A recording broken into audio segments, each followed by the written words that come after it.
Hey guys, sorry I haven't made a video in a little while, but I've been kind of busy. You see, 2 weeks ago, I flew out to Vancouver, Canada to attend the 2013 Pokémon World Championships. I stayed in Canada for a full week so I could fully experience the event and just get to see all my amazing friends who I don't get to see at any other time of the year. From there, I flew back into London and stayed in London over the weekend in order to attend the YouTube convention Summer in the City, which allowed me to hang out with an entirely different group of friends who I don't get to see very often. Both events were absolutely incredible, but since this is mainly a Pokemon card channel, we're of course going to focus on the 2013 World Championships. This year they really changed the formula of the World Championships, with more of the event being held on the Saturday, allowing all 3 VGC and all 3 TCG finals to be live streamed on Twitch around the world. During the opening ceremonies, Junichi Masuda came out to reveal some more details about Pokemon X and Y which are coming out next year, and they rounded off the event by revealing the location for Worlds 2014, Washington DC. Now, as someone who has to come in from the UK, I quite like this as it's an East Coast location, which means it's closer to me, so it's easier for me to get to, although I'm sure I would have found a way to go no matter where they held it. I'm sure there's a lot of other channels on YouTube who've done a lot more coverage of the actual event, so I won't go into too much detail there. I did spend quite a lot of time in the free playroom when it was open, managing to purchase a few nice new cards, which I'll maybe show off in a later video. I also managed to get 2 very rare cards which I will definitely be showing in a later video, but they are currently being transported to PSA for grading. A strange but rather amazing experience for me was when I was actually approached by some of you guys who watch my videos. So if you're one of the people who came up and said hi to me at Worlds because you enjoy these videos, leave a comment below letting me know who you are. But now, let's get on to the reason we're actually here. The cards.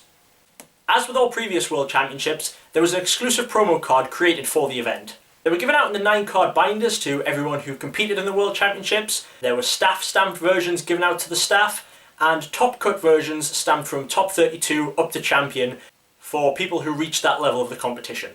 There were a few nice changes to the card this year.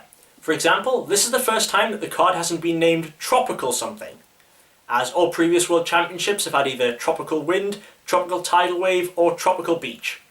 This card was named Champions Festival. The card features 2 Bidoof, an Oshawott, a Wailmer, and of course Psyduck. Psyduck has been on the artwork of every single World Championships card ever released, so I think a lot of people would have been quite annoyed if they'd removed him this year. Another interesting thing to note about the card is they've actually changed the style of stamps that the cards have. The stamps have only been changed once before, between 2004 and 2005, with the 2005 style of stamps being used all the way up to 2012. So it's nice to see something different. We weren't in America, it wasn't a tropical card, they really changed things up, which was great, considering this was in fact the 10th anniversary of the Pokémon World Championships. When we got into the tournament area, I immediately headed over to the trophy case, which is where they put the large Pikachu World trophies, along with the trophy cards, because I always like to check the trophy cards, make sure the artwork's still the same, see if there's anything interesting to note. There was definitely something interesting. The trophy cards weren't there. I spent most of the first day of Worlds with another collector, talking over cards, making a purchase, and basically just discussing how our collections were doing. At one point during the day, we were approached by a friend of ours who actually works behind the scenes at the World Championships. He tells us to keep an eye out for when they're putting the cards in the trophy case, because there's definitely something in there that we're going to want to see. He doesn't go into any more detail, but it does give us a talking point for the rest of the day, discussing what it might be that we would want to see. One thing we did discuss was the idea that they'd possibly change the artwork for the 10th anniversary, and that the number 1, 2 and 3 Pikachus would just look different, and we both agreed that that would be a good change. But after the inclusion of the Champion card last year, we did both say we would rather see something different than something extra. Later on I was with another group of friends, we were sitting on the floor chatting, and this friend comes over and tells me to go to the trophy case, saying yes, you definitely want to see this. I get over there, and staring back at me is this guy. Number 4 trainer. This was not something we were expecting. In fact, if you'd asked me to list all the possible surprises I could expect from the World's cards, a number 4 trainer probably wouldn't even have been in the top 10. But I can understand Pokemon's logic behind it. Up to and including 2009, after the semi-finals were over, before the final started, the 2 losers of the semi-final would play a match to decide who got 3rd and who got 4th, with the 3rd place getting the number 3 trainer. In 2010, this was eliminated, and 3rd and 4th place was decided purely on Swiss standings. This meant that a slightly better showing in day 1 which could be down to anything as small as your opponent's win resistance, would be the deciding factor in getting a card worth up to $2,000. This did seem unfair to a lot of people, and Pokemon must have agreed, prompting the inclusion of the number 4 trainer. Interestingly enough, the artwork is actually the same as the number 3 trainer, so the only difference at all between the two cards is the number 3 and number 4 in the title of the card. A friend of mine who I was with quickly posted a picture to the collectors forum, and reviews were not positive.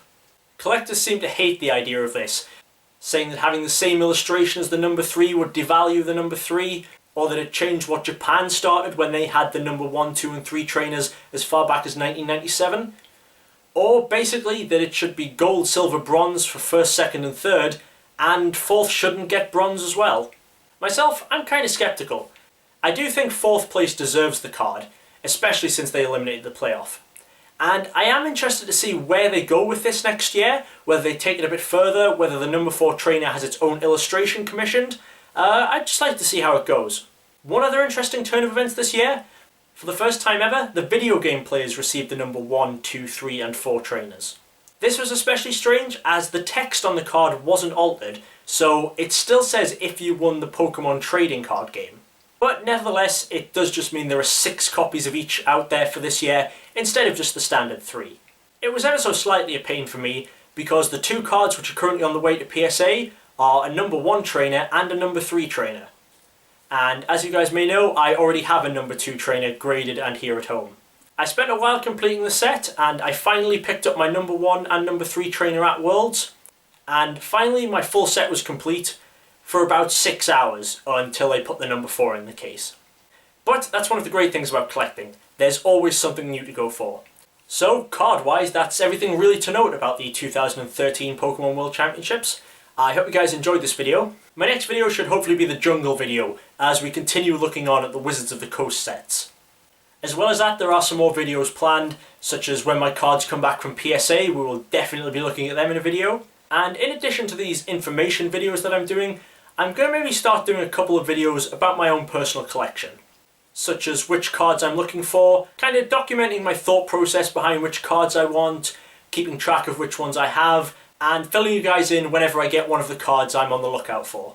Of course, this is just an idea at the moment, so let me know in the comments what you think of that, whether it's something you would be interested in seeing, or whether you would prefer me just to stick to the fact videos.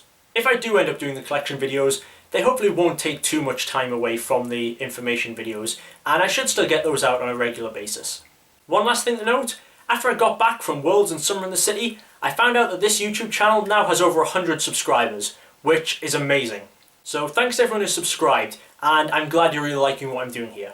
As always, if you have any questions about anything, just leave me a comment or email me at djgigabyte@live.co.uk. Thanks again for watching, and I hope to see you guys next time.